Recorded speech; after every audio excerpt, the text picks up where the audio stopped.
Welcome to the Rise Network podcast show, a podcast dedicated to help you reach your dream lifestyle through investing in real estate.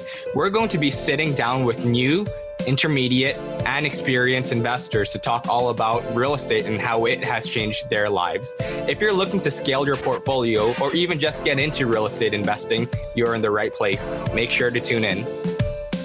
Hello, everyone. You are listening to the Rise Real Estate Investing Podcast with your host, Austin Ye, and Mayu. What's going on, everyone? Austin, what have you been up to, man? what have I been up to? I've been bothering you this past week because I've been interviewing Man. You're probably sick and tired of me. But yeah, I've been interviewing different mortgage brokerages, having conversations with principal brokers, setting up calls. So just going through that process right now. There are a couple that I have on the top of my head, but still have some calls to get through. So I know with a lot of people in the investor community, once they get their license, they already have one that they have in mind. But I always figure that you don't know what you don't know. And if I'm going to interview, it's probably easier to do it at the beginning of my career than it is midway into my career, right? So just going through the motions. No, I'd echo that. Moving, honestly, it's a pain in the ass. Moving your systems, your tools, the data. It's actually kind of interesting when you look into the brokerage model. Technically, the data, like your customer data, is owned by the brokerage, right? So it's actually like you need to get them to sign off on you transferring all your customer data to your new brokerage and your new systems and stuff like that. If you can't migrate all that data, it's a pain in the ass. Like I could imagine. like retention, renewal, stuff like that. So it's actually a really sneaky, interesting game. I imagine it's the same on the realtor side as well. I made a post recently. I was just like, because I feel like talking to you about this so many times over the last week just made me think about this more and more. Is just ultimately, we don't really own the business, right? Like we're all just like employees as like mortgage agents or realtors or insurance brokers, anyone. It's really, you're just an employee of the brokerage. And so you don't really own the business. I guess you could say maybe you own a book of business, right? But it's very much we are the business and stuff like that. So it just made me thinking more and more and more. So we'll see what that all pans out. Yeah. No, totally agreed. Unless you have the ambition to start your own brokerage, right? And that's or your own team. You're gonna get there, man. I don't know about that. One step at a time. We'll see. We'll see. But yeah, if you guys have any mortgage needs, me and Maya are your guys now. There you go. All right. Enough shameless plug. Oh, yes. And on another topic, we actually have an event that we're organizing. We wanted to do things a little bit different this time. Prior in our events, there wasn't really any alcoholic beverages. We know how everyone loves to drink, especially when you're in downtown Toronto. And especially with the rates at what they are, like the only way that you can survive is drink your pain away. So we are looking at doing it at a bar this time around. And with the tickets that are purchased, link will be down in the show notes below. It will come with the free drink ticket. And of course, you can continue to buy more drinks. I definitely will. You probably will too. Yeah, I'm sober now, man. Are you? I'm trying, man. I'm 30 days. Oh, okay. I didn't realize you were a pussy, but that's okay. Yeah, pussy. Anyway, November. No, being sober is good. Being sober is good, folks. I don't want anyone to cancel me. November 30th is the event date. 6:30 p.m. is when the doors open and goes up until 10 p.m. Again, location to be determined, but down in the show notes below. I feel like my entire segment has been selling people on something. So you take it away. We never sell anything. What's going on your end? What's going on? Let's see. We last weekend, when I looked at 2 properties in the GTA, not gonna say where because you don't want competition. Yeah, I'm not trying to get competition. Yeah, my realtor actually posted a story about one of the offers that we made. I was like, dude, take that shit down right now. No, I'm not trying to get competition. So we made two offers right now in the GTA. To summarize everything, it's interesting times, man. You're able to structure deals. Someone called me. I told you also briefly about it. I'm still waiting on the full details. But I did tell him I had another competing interest as well on some other properties. So I think he might have gone with someone else. But someone called me basically on a property that you can take over with no money down for down payment on a apartment building. So you really would just have to get in there. You would have to finish paying for the renovations, and then the existing seller would just continue to carry the debt. So you're not actually transferring the property until you're doing the equity takeout you're doing basically a refinance on the commercial product. And as part of that, you would do a title change, right? So you're basically getting into the deal with zero money down, other than the renovation cost, which would be required. It was like $200,000 to $300,000, call it $400,000 if you really want to be optimistic, on basically a $3 to $3.8 million kind of purchase, right? And then eventually with CMHC, you'd be taking all that money out, right? So it's like a really interesting deal. And it kind of shows how greedy you can be. And I was telling you, Austin, the deal that I made, the offer that I have outstanding right now, it's got about 20% of the VTB. It's got 3 months to close, and it's got 2 weeks for due diligence, right? Yeah. I'm not wasting anyone's time. Like, I genuinely want to go through with this, but it's a little bit more complex of a deal. So I need all that to kind of make it work, right? So that's what I'm seeing. I'm seeing people, we were kind of talking about this. We have, not different opinions, but there's different kind of sentiment in the market. I am seeing a couple buyers come back to the market. I don't know what that is. Maybe it's just a few of them that have borrowing capacity because they don't have too much. Like investor clients or these like home buyer clients? No, that's true. They're home buyers, right? So they're looking to buy. One guy lives in Ontario. He's renting. He's looking to move out to Alberta. Another guy, they're not married yet, so they're just looking to pick up a primary residence that they might rent out for a few years, eventually move into, right? So those kind of scenarios, you're right. It's not really pure investors that are buying. I would say investors are still kind of a little bit butthurt. Yeah, I would also say, like, even with, I don't know how much I can disclose, but the offers that you're negotiating with VTB, they're not multifamily properties. They're single family homes, right? We're going to stop that. We're not increasing competition, just in case. I just don't want to. Really? Bro, that's a sick deal. I need that shit to close. Okay? All right. I don't want anyone to. Let's back. Okay. But anyways, no, we can keep that in. But no, I agree with what you're saying. Like, yeah, it's not really like duplexes and triplexes that people are buying, but they are buying properties that can be converted to duplex and triplex. Because I think the name of the game right now is to stack as many properties as possible, right? Like, even if you can get like 2 or 3 properties where you can instead buy, I don't know, one like 6plex, you're better off taking the 2 or 3 properties that can be converted down the road into 2 or 3 units each, right? Which then, depending on your liquidity. Yeah, that's true. Yeah. But I'm assuming it's like the same amount of capital. I can't remember what the scenario was. Someone was having this conversation with me, and it was like, do I put oh right, that's what it was. They had a 4plex and they were doing the renovation on the 4plex, and they're like, you know what, maybe we just kind of refinance this, but then we take those refinance funds and we put it into adding a basement unit to make this into a legal 5plex, which would require underpinning and so on, right? And I was like, yeah, you could do that. Or you could just take that 100 and I think it was 120 or 130K or something like that for the budget, and just go out and buy another 4plex or something of that equivalent. Yeah.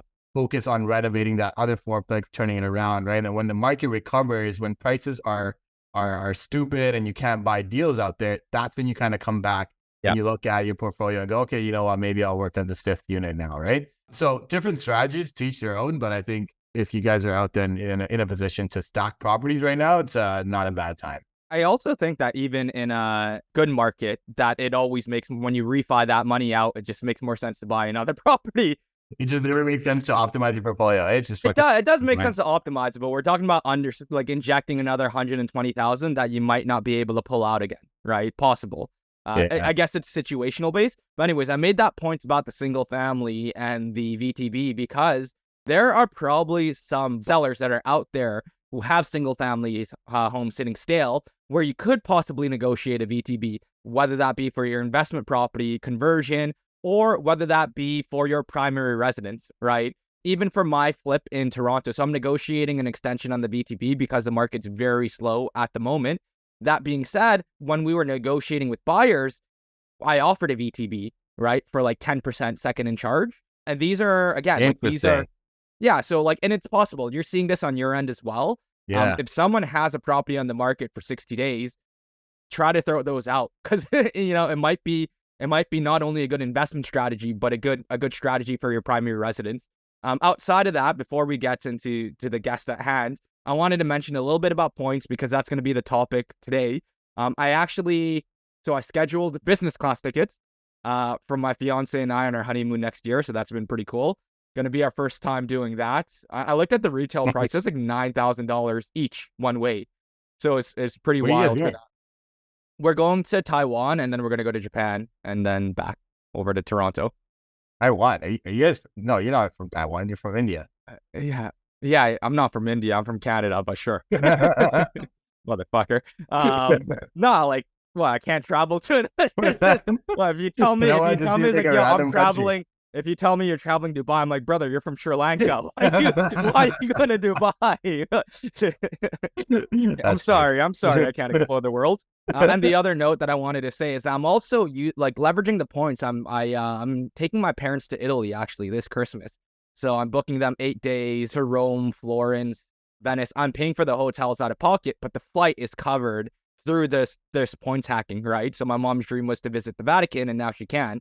And again, like this is possible through points. So not only are we real estate investors, but keep in mind we get into this to create the lifestyle that we want. And by complementing it with collecting points, you can very much do that. We're going to jump into today's podcast anyways. We have Tommy Lung. He's a real estate investor and also an avid traveler and a points collector. He got me into the points game, actually.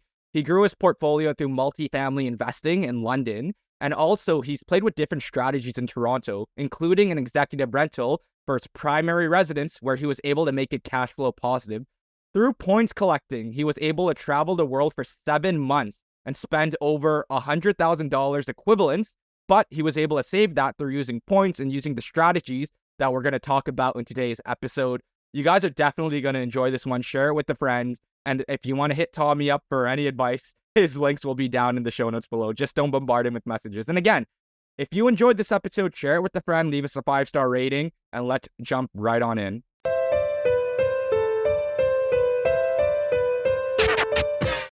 Hello, everyone. We are joined with our very special guest, Mr. Tommy Long. Tommy, how's everything going, man?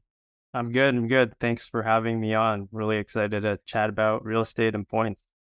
Yeah, this one's gonna be a little bit different. Austin attributes Tommy to changing his life, so it's gonna be a great episode. But Tommy, for anyone that doesn't know you, why don't you give everyone kind of a rundown on yourself as an investor and kind of what you do as well on the traveling side?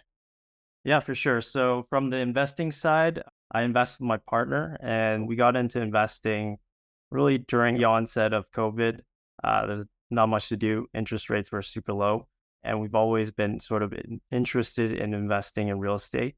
We focus primarily in London, Ontario, and we have one property in Edmonton as well, just to diversify our portfolio, and we live in Toronto, Canada. So we're both corporate employees. We have 9-to-5 jobs. That's sort of what we've been doing, and then we sort of invest on the side.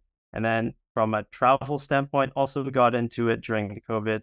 A lot of the credit cards were giving super high reward points and welcome bonuses. So it was a great time to sort of get into the game and accumulate these type of points. I didn't really have a strategy at that point, but we've been able to use a lot of these points that we've accumulated and take a 7-month trip across 18 different countries across 5 continents. So it really helped us save a lot of money on points and get these aspirational experiences that we truly never thought we would be able to experience. Yeah, there's going to be a lot to break down from this episode here. But part of the reason why we bought Tommy on is because I think he's a prime example of not only leveraging real estate to build off your dream lifestyle and to increase your wealth, but also to take that and create the life that you want today. Because real estate is ultimately a long-term game. When I got into it, I was like, oh, like I want to get cash flow so I can eventually travel. But you found some sort of strategy to mesh the accumulation of points, investing in real estate, but also being able to travel today. But before we get into that, I think obviously it's a real estate podcast. So let's speak a little bit into your first property. What was your introduction to investing in real estate or buying your first property? And could you walk us how that sort of springboarded off to your portfolio from there? Yeah, for sure. I think, so we'll go back to the beginning.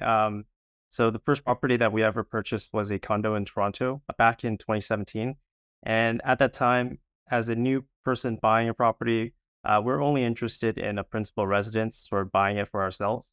It ended up being a house hack. We're able to land a pre-construction.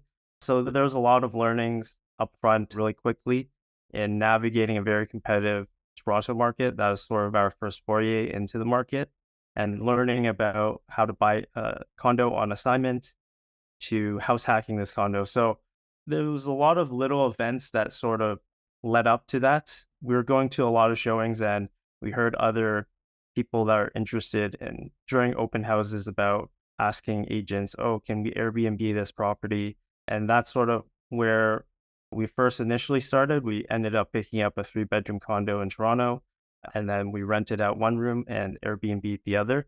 And the first week we rented out the condo, It was during TIFF, so we're able to get a movie producer in, and the rents were insane. I think it was like $200 per room a night per the Holy room. crap. It's a beautiful room, CN Tower views, but it's a shared space, so it's not really entire space. So it's funny enough that he booked it, he took a shot. We never had any reviews, and it was all good from there. But as you know, condos in Toronto have a lot of regulations. We got caught, and that sort of ended that, I guess, brief stint we had with Airbnb back in 2017. So that's how we started with our first property. And then we sold that condo at right before lockdowns happened. So we're very fortunate to sort of time the top of that market. Wasn't intentional, it was purely coincidental, because ultimately we wanted to be able to purchase a property in Toronto, a single family home. I think something everyone aspires to do in Toronto. We sort of use the condo as our learning mechanism to acquire that in Toronto. Okay. Using the proceeds from that sale, we're also able to invest in other properties. I think our initial thought process was maybe we'll get multifamily in Toronto and be able to house hack and have more control of the property because it's not a condo. But eventually we ended up just getting a duplex in Toronto, renting out the basement. So a little bit of a house hack and sort of going into, I guess, the BRRRR method in London and Edmonton. And you guys have a lot of guests that speak about the BRRRR process, so probably won't need to go into that. But it's a great mechanism to gain a lot of points because, as you guys know, and I'm sure the audience would know, is we pay a lot for renovations, so increasing a unit's value. And a lot of that spend can be used using credit cards. So whenever you're buying materials, flooring, drywall, any construction materials, you can accumulate a lot of spend on credit cards, and a lot of welcome bonuses and points are predicated to you spending money using these credit cards. So during the pandemic, getting all these Amex cards, we're able to use these renovations that we've had to really rack up a ton of welcome bonus and points for our travels. Yeah, and I think that was a lot to kind of break down because you said you just went through your entire life story there. But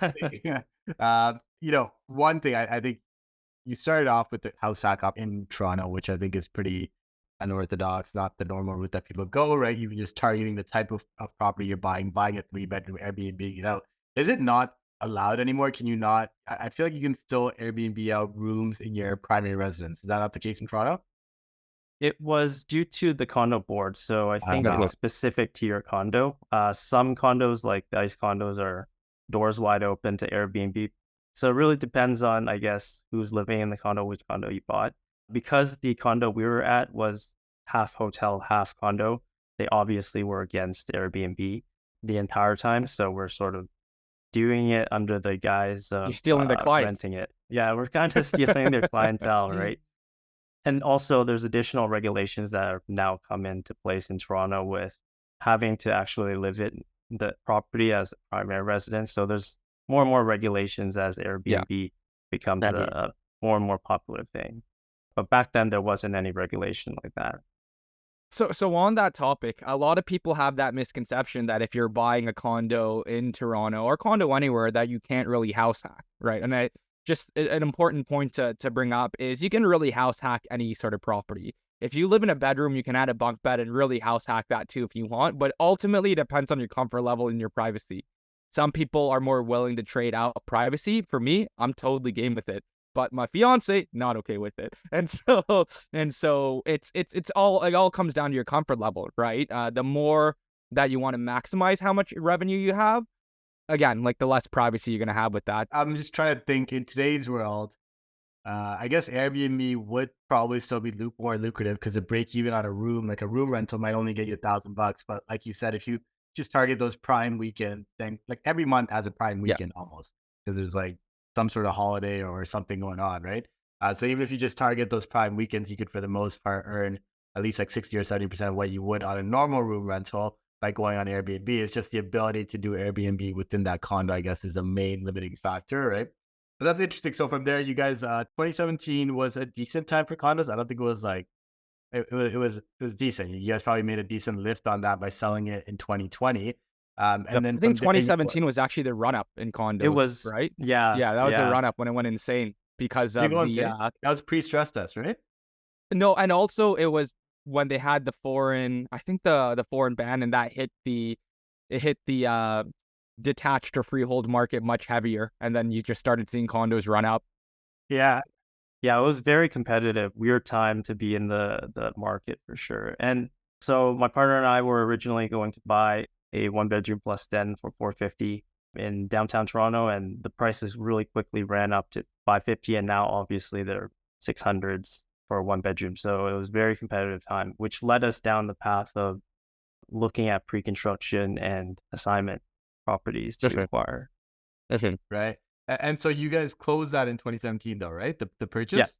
Yeah. And you bought a pre-con after, or you sold it? No, that condo was a pre-construction. So we bought an assignment to acquire that Ah, pre-con, and okay. it happened to close like 3 months after we bought it. Mhm. So maybe that person had difficulty of closing on the property.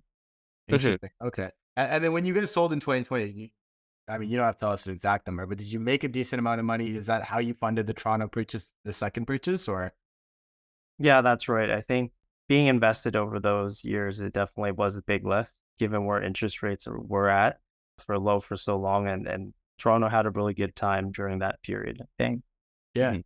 Okay. and you ended up trading to a multifamily in, I'm not going to say where, but somewhere in downtown Toronto, right? So Yeah. pretty core area there. I want to jump into the points because I think that's probably going to be sort of the most interesting topic here, because there's not really many real estate investors who are leveraging points to be able to travel. So first and foremost, for those who don't know what points are in general, can you explain it on a high level? For example, Mayu I'm trying to remember Mayu. You only do cashback, or you don't even care or know anything about points. So for someone who has, let's say, zero knowledge on it, can you explain the game from a high level? Yeah, absolutely. So credit cards have different incentive programs for their customers, and points are simply loyalty programs for different airlines or credit card programs. So think of your Visa cards, MasterCards, or American Express cards. They all have these loyalty points where you can use these points to redeem for travel or accommodation. And to earn these points, there are different methods of earning these points. You could sign up for a new credit card and get a certain amount of points for simply signing up and getting approval. And there's welcome bonuses for meeting certain amount of spending with that credit card. Because if you think of the credit card business model, they make money on every transaction you make, and they charge the retailer a percentage of each transaction. So it's sort of a cashback mechanism for the consumer to build up these loyalties with certain brands, and it gives you an incentive to participate in their program. Mhm. I guess the tricky part for a lot of people though is you gotta manage multiple cards. That's correct, right? Yep. You gotta have a running balance on a lot of these cards, or at least spend a certain amount of money, right? And then C, you gotta make sure you cancel these cards before you get hit with the annual renewal fees, right? So is there a trick or a method to the madness that is kind of helps to keep it organized, or like I guess how do you go about this? Oh yeah, for sure. Organization is a huge thing because obviously your credit cards will charge you an annual fee, and some credit cards charge quite a lot. If you think of the American Express Platinum card, that's about $6.99. So you don't want to be paying that every year. And a lot of the benefit is really getting that welcome bonus on the initial year. So we do it manually through a spreadsheet on Google Docs. A lot of people have different methods, but we have an accounting and finance background, so we're very familiar with Excel, and that's the best way for us to track it, and we're familiar with it. I have heard of apps that do help you track it, like these digital wallets that you sort of link your accounts with, but we haven't had too much experience with that, so we can't really speak to that. But managing and keeping track of credit card spending and your limits is highly important. I guess one tip that we always like to share and do ourselves is enable auto payments for your credit cards. Every single credit card has this feature. How you do it is it'll vary depending on the bank or financial institution, but essentially just let it auto draw from your bank balance to pay off the credit card, so you don't have to really keep track of when you have to pay. Because ultimately, if you can manage this multiple credit cards, you can definitely improve your credit score, sorry. I think that's a big misconception of a lot of people have is if I have multiple credit cards, it's going to hurt my credit score and I won't be able to get a mortgage, buy my principal residence. I think that's a pretty big fear that some people might have. But if you're able to pay off your balances in full and show the banks that you're able to manage credit properly, it actually helps your credit score. Yeah, I think that's an important point there. I remember when I was doing it, I found that when I applied to all of these cards, my credit score got dinged temporarily. It was just for like 2 months or something like that. And then after that, it quickly recovered again as my spending habits on those credit cards, paying it down, utilizing credit utilization properly. So all of those things ultimately really helped my credit. Taking a step back with that. So as someone who's looking to, let's say they bought an investment property, they want to get in the points game, what cards do you recommend to them? Like, what are the most popular cards? And could you explain why they're beneficial? Yeah, for sure. So I guess one loyalty program I'd like to highlight for Canadians specifically is definitely going to be the Aeroplan program, because Air Canada is part of a global alliance of different airlines called Star Alliance. And because you're in Canada, Air Canada is one of the major airlines that we have readily available. If you don't already collect those type of points, you highly recommend you start earning those points. But in terms of a good credit card to start, American Express tends to be the one with the most amount of flexibility, because some credit card points allow you to transfer to different programs that they have relationships to. So for example, if you collect American Express points, you can transfer it to Aeroplan points. You can transfer it to a program called British Avios, which is another, as part of the One World Alliance, which is another alliance of different airlines. And just by those two programs and having the flexibility of American Express, it makes it a very attractive platform to start growing your credit card balances. Another good thing about Amex is their generous welcome bonuses. So Yeah. how bonuses work is you sign up for a credit card, you don't get any points for signing up sometimes, but you do get a certain amount of points as an incentive after spending a certain amount. So for example, American Express Platinum, they typically on the high end sometimes offer 120,000 points after spending $5,000, for example. These welcome bonuses will vary from time to time during the year. So there's definitely good times to apply for credit cards and some less optimal times. But because you're investing in real estate, you're doing renovations, and you have high material costs, if you think about just renovating one unit, you're spending $20,000, for example. If half of it is for materials, half for labor, you can get $10,000 worth of spend just by renovating one unit. So it's very easy to start accumulating these credit cards if you go through multiple American Express cards, which is sort of what we did unknowingly and not really having a strategy to it, but just trying to check off as many welcome bonuses as we can back in 2020 and 2021 when we started renovating our properties.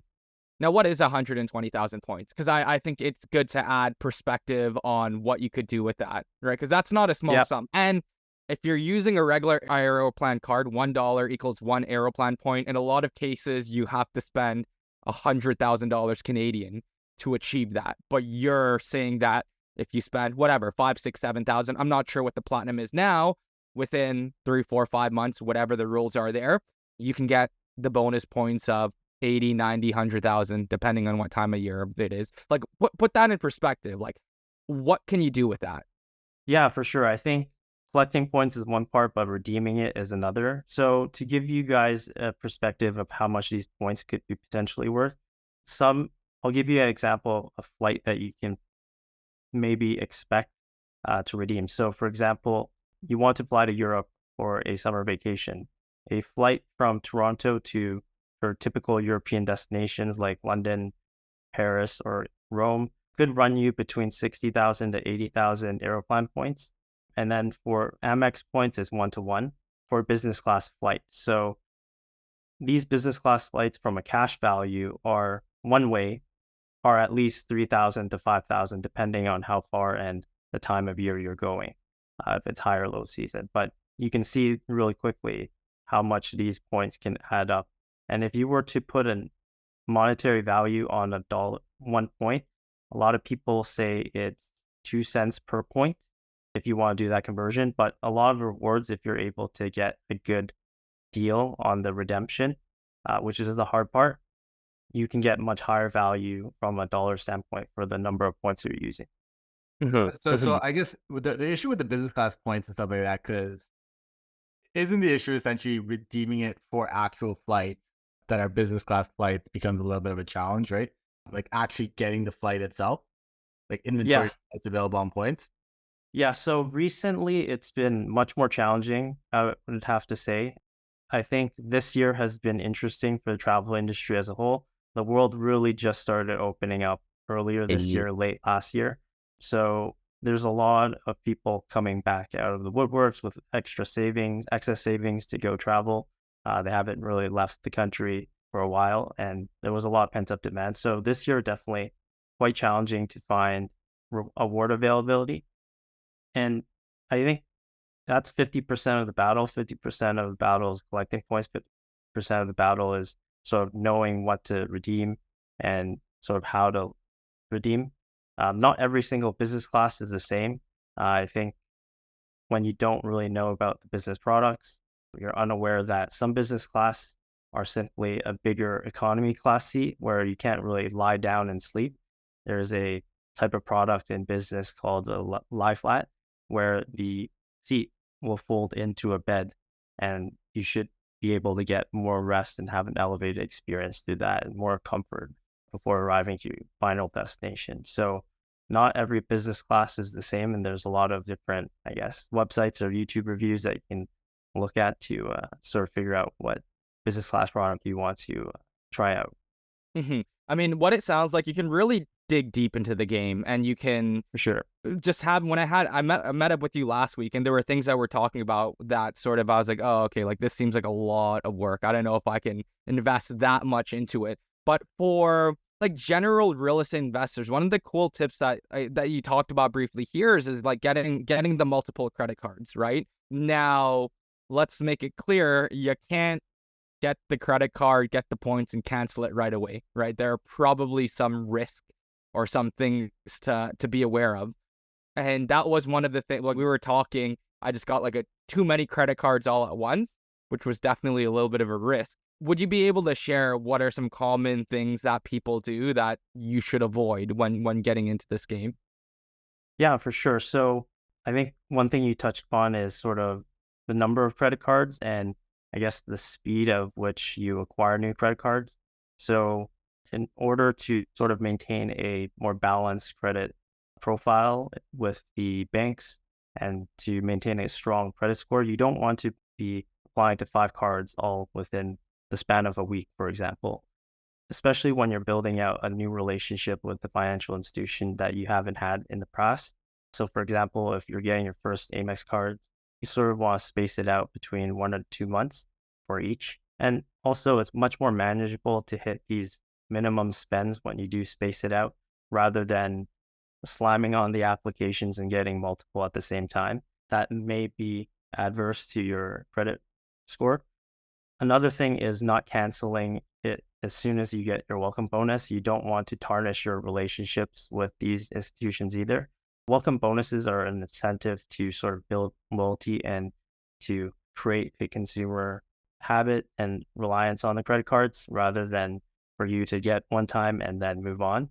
So it's frowned upon if you just get the welcome bonus and cancel it. You can keep a card for the entire year before you're charged another annual fee. And a lot of credit cards will provide incentives throughout the year to maintain the credit card. Amex has a lot of offers throughout the year that gives you cash back when you spend on certain retailers, and those can help add up and offset some of the annual fees that come with the card. So definitely do not advise getting a card, getting the welcome bonus, and canceling. Keep the card for a year. You have the whole year. You paid for the whole annual fee upfront for the entire year.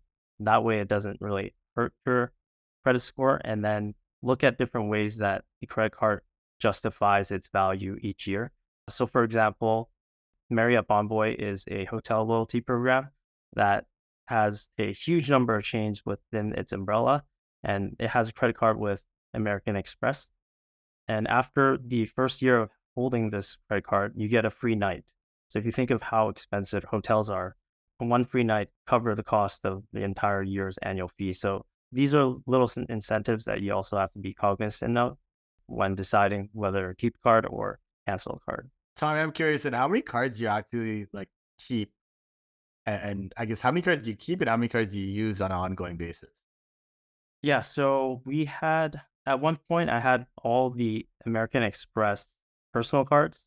So the Platinum, the Gold, Cobalt, Marriott Envoy, and then as well as the business side. So American Express has a business side of the exact same cards. So the Platinum, Gold.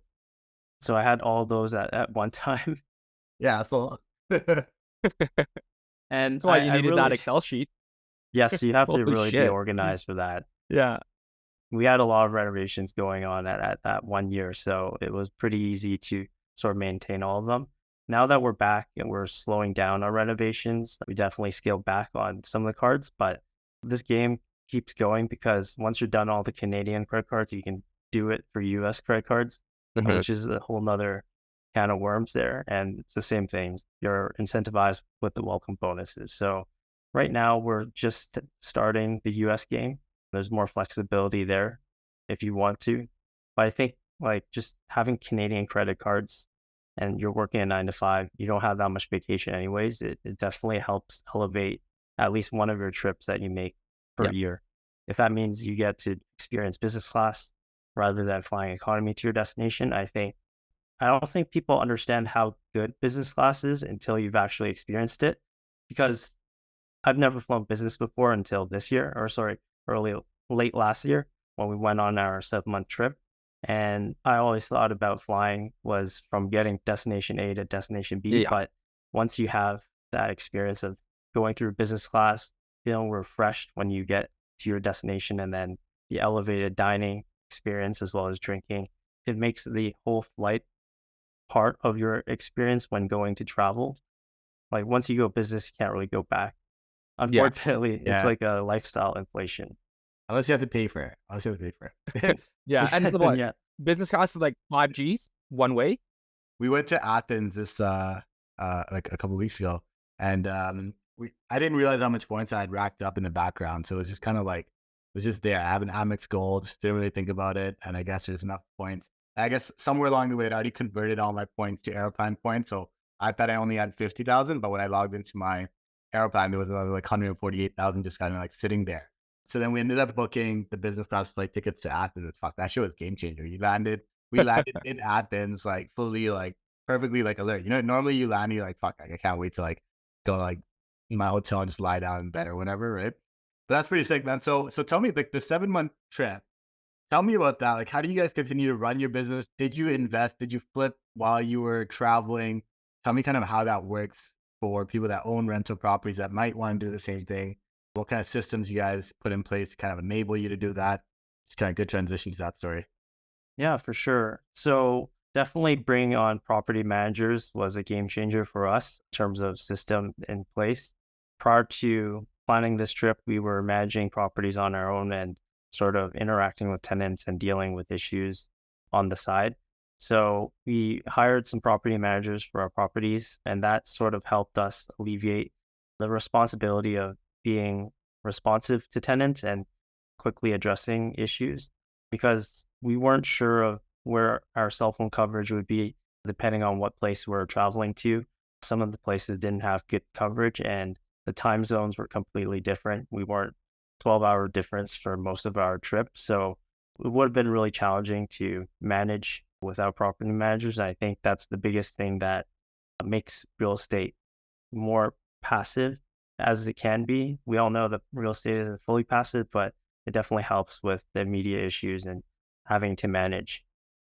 During the trip, we had some vacancies, which obviously we wouldn't have been able to fill if we didn't have property managers in place. So definitely that was the biggest that we would call out, and for anyone that wants to do this.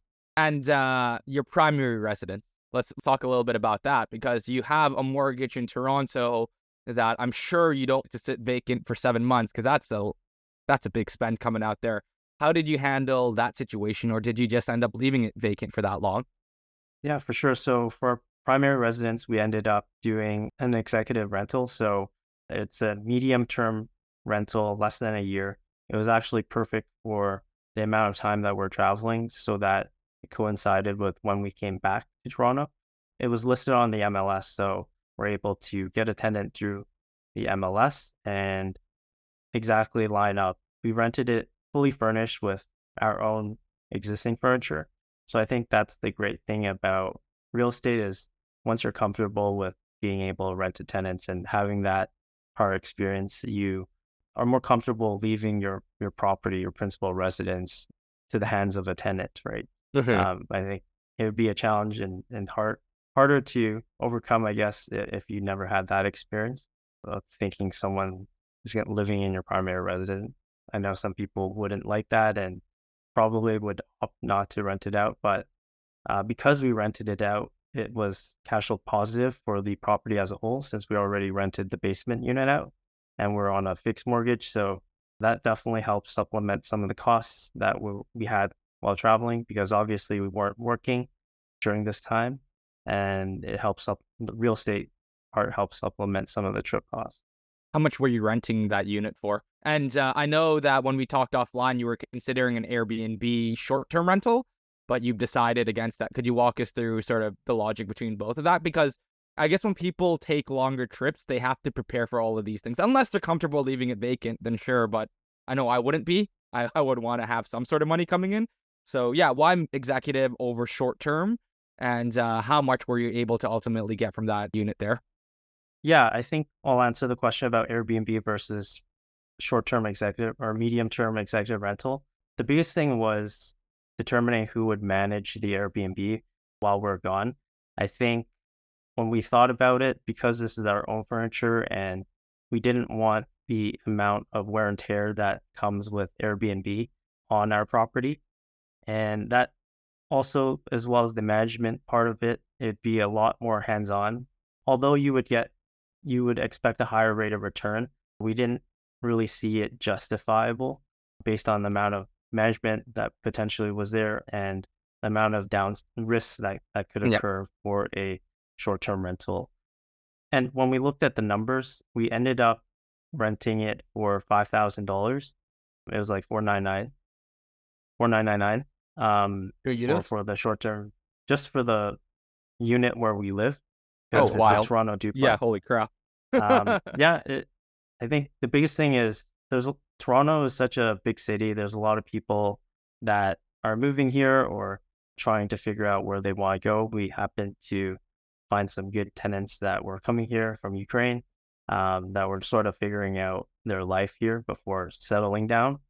I want to dig into that a little bit more. So how did you go about finding these? Because okay, $5,000 a month is not an insignificant amount of money. No. You got to be two people earning at least like $100,000 to be able to justify like $60K a year in rent, right? How did you so how did you go finding these individuals? What's the tenant profiles that you saw? Because I'm assuming while you rented to these individuals from Ukraine, you probably saw a couple of groups of individuals, right? First, and then did you have any issues when you wanted to eventually get them out? Yeah, for sure. So we didn't specifically target Ukraine because of that situation. It just happened that there were applicants from that region. And in terms of how we listed it on the MLS, so it was for rent on the MLS, so all the agents in TREP can see. I think when you're doing a furnished rental, you get a bump up in the amount of rents that you can charge as well. And especially when it's short term too, when it's non-traditional, non-1 year, and we're able to provide a little bit more flexibility on sort of the timing they wanted. Those two things help bump up the amount that we're able to ultimately charge. And in terms of tenant quality in Toronto, I think when you're used to investing in London or sort of the tertiary cities outside of Toronto or the GTA, tenant quality in Toronto is AAA at the end of the day, especially at those price points. You have a lot of tech workers. The people that we ended up renting to was working in tech sales, and it was a stay-at-home mom. So they're sort of figuring out, they already had employment here. because they were able to transfer to the office here, and tenant quality was really good. The people took care of our property very well, as expected. So I think Toronto has that, I guess, competitive advantage, especially when you want to rent. Yeah, what are the Yeah. normal rents? Because you rented it for 5,000. So if it wasn't furnished, if it wasn't medium term, what would you be able to get? Because I'm trying to gauge, is this like a viable strategy in Toronto, or I guess specifically downtown Toronto? I think that makes a big difference as well. Is it a viable strategy for people that even just don't want to have long term tenants? Right? Like, can you just bring people in 6 months at a time, or like what's the difference between market rent and the rent that you got? I want to make one quick point. Keep in mind, Tommy's right by the subway line, like right by a subway line. So that probably played a factor. But I'll let you answer. Is Tommy living in is he living in a mansion and he's just super humble about No, it? Like a 10 out of 10 place? no, not at all, not at all. Just a semi in Toronto on the Bloor subway line. So that definitely helps with the transit as well. In terms of what it would probably rent for, probably looking at 4,000, I would say. Generally, I think it's very convenient for any tenant. There's quite a few tenants in this pocket of Toronto as well. So yeah, being close to a transit hub definitely helps with the price. And it's slightly bigger than a condo, so I think that also plays a factor. So now, I mean, it's pretty interesting to hear your thought process as you prepare for that trip and making sure that, a lot of this decisions are going to be based on having the least amount of headaches so you can enjoy that 7-month trip with your partner. I'm not sure if you're comfortable sharing how many points you've accumulated. You could give a range and maybe share some of the redemptions that you guys took advantage of, right? Because in general, investors are cheap. I'm definitely very cheap, and I wouldn't ever see myself do business class unless I was to do it through points. I wouldn't ever see myself go to like 5-star hotels unless I was able to do it through points, right? And points, again, it's spend that we're spending anyways on renovation, Yep. so we might as well accumulate it. So how much were you able to accumulate throughout all of those renovations? Because I know you were doing a ton of multi-renos during that time. And what were you able to redeem it on that you feel like are experiences you would have never otherwise had in your entire life? Yeah, for sure. So I guess I wouldn't say all the points were accumulated in this one period of investing in real estate. We always had credit cards that were tied to these loyalty programs. We just never redeemed anything. So similarly to before this, I was just collecting without any strategy or optimization and accumulated, I think it was like 400 to 500K Aeroplan points since graduating. So it was like 7 years. And I don't know exactly how much was earned during the period of, I guess, us doing the BRRRRs and whatnot, but I can speak to sort of how much points we ended up using during our trip. So we used 1.7 million points between both Elaine and I. So it might sound like a crazy amount of numbers, but if you think of both people getting, let's say, 5 credit cards each, that's 10 credit cards between the two of us. And then let's say on average, 100,000 welcome bonus, that's $1 million right there. Okay, Not so you're saying including- that both of you guys did the exact same strategy concurrently. Correct. Yes. Okay. So So everything you got, your partner got, doubled it up. yes. Okay. Yes. And you got the referral bonuses too. Yes, and some referral bonuses. But we ended up using 1.7 million points on our trip. And I guess what that equates to in terms of flights. So we were able to redeem for 1 first class flight, 13 business class flights, and some of our economy flights, which included 11 flights. But a lot of the economy flights, we opted to just pay in cash because they're mostly regional flights. We're also able to redeem for some aspirational hotel stays. So we stayed at the Ritz-Carlton Maldives. That was 400,000 points. So if anyone has For those who don't know what the Maldives is and how much that costs, like, what does that translate to in like dollars if you were to actually go and try to book it? Yeah, for sure. So it's it ranges depending on high or low season, but it's between 2K to 2.5K USD per night at the Maldives. And Maldives is a group of islands right off of India, south of India in the Indian Ocean. And it's known for the high-end resorts and pristine beaches. The water there is like incredible. So hold on. So did you say that was for 400,000 points or 4 nights for 100,000? 5 nights for 400K. So 10 grand for 400K. 10 grand USD. Yeah, 10 10 grand grand. USD. 13K. Yeah. Okay. That's a fucking lot of points. It is a lot of points. Yeah, it is a lot of points, but these are sort of the experiences that I would never purchase that myself for, I guess, monetary. If we had to spend 10K points, it's harder to justify, but being able to use points and take advantage of a transfer bonus that Amex had, we're able to sort of lower the total amount of points that we're using. But it goes to show how powerful collecting these points are, because you get to experience something you never thought you'd be able to experience. And something I saw in your story is you recently took your mom out to her first class flight too, right? Because you had some points there as well. And I assume again, like that was when we talked offline. You said like your mom has never been to first class. My parents have never even been to first class, and I don't even think they've been to premium economy. But these are like things that you can do. We're zone 6 guys. Zone 6 well- guys for sure. Sorry, what was that? The last zone that they call out to like board the plane. Yeah. So, I mean, you've been able to do a lot of cool things with your points. And let me ask you this, right? So we've been talking a lot about Amex. Most vendors will not accept Amex. So what do you do instead in that situation?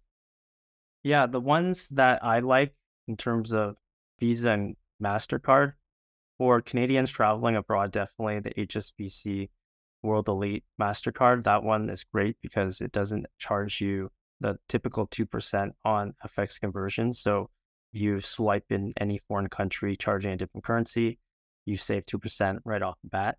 Because RBC is doing the acquisition of HSBC, I think that credit card might go away soon, unfortunately. But another one is CIBC and TD's Aeroplan point cards. They have Visa Infinite cards that let you accumulate Aeroplan points, and they're typically pretty generous, between 50K to 70K points that you can get from a welcome bonus. And it's like spend 3,000 within 3 months, which I think just living in Toronto, it's very easy to do that, spending 1,000 a month just on living costs. So those are two of the go-to credit cards. There's also the RBC Avion card that's pretty good. That one you can transfer to Cathay or to British Avios points if you want. So that's the RBC Avion card, and it's a Visa card. So at this point in the podcast, we usually like to ask you, I guess, 2 questions. We've been going for a while on this, and it's a good topic. It's relevant for a lot of people. But for anyone that's just looking to get started in this space, how do you suggest they go about learning, educating themselves on it? Any tools, resources, even your own page, etc. So the good thing about, I guess, internet and podcasts is because there's so much readily information available. There's a ton of information on points in the Canadian space. Some resources I tend to go to is Prince of Travel, Frugal Flyer. Those are the different, I guess, websites I could refer guests to listen to. There's also a forum called Frugal Flyer. I think I just mentioned that one. Those ones are the best resources to go to if you want to learn more. Okay. There's also a bunch of YouTube channels that if you search up like Air Canada business class flight review, you can easily see all the different business class products out there, and you can sort of see it visually. It's hard to explain just on audio, but it really takes like a YouTube video to sort of show you the difference between first, business, and economy flights. Yeah. These are Canadian resources as well, right? Because I know Canada and US has a little bit different. Okay, perfect. Yeah. And I guess the second question we normally ask your guests, I'm putting slight twists on these questions because of your area of expertise. But what's the goal in the next like 3 to 5 years for yourself from a business, travel? Is it a travel business, etc.? Like, just give us a plan. Yeah, for sure. So we have a ton of content that we've taken during our trip. And I think one thing we want to help the audience and just help people in general is sort of figure out how to do this for themselves. I think it's definitely not a social norm. Don't see a lot of people taking breaks in Canada from a career, especially if you're in the corporate world. It's more popular in Europe, so we definitely want to sort of share our experience, how we budgeted our itineraries, what we found was useful, and how to sort of leverage points and miles to sort of do something like this is something we aspire to continue to help people and sort of showcase what you can get with points. So we'll continue to do that from the points and travel. We'll continue to travel as well. And from a real estate standpoint, we want to stabilize our properties and continue to optimize, build those processes. After a heavy acquisition phase, it's good to get some breathing room and go through an optimization phase. So that's sort of what we're doing on the real estate end.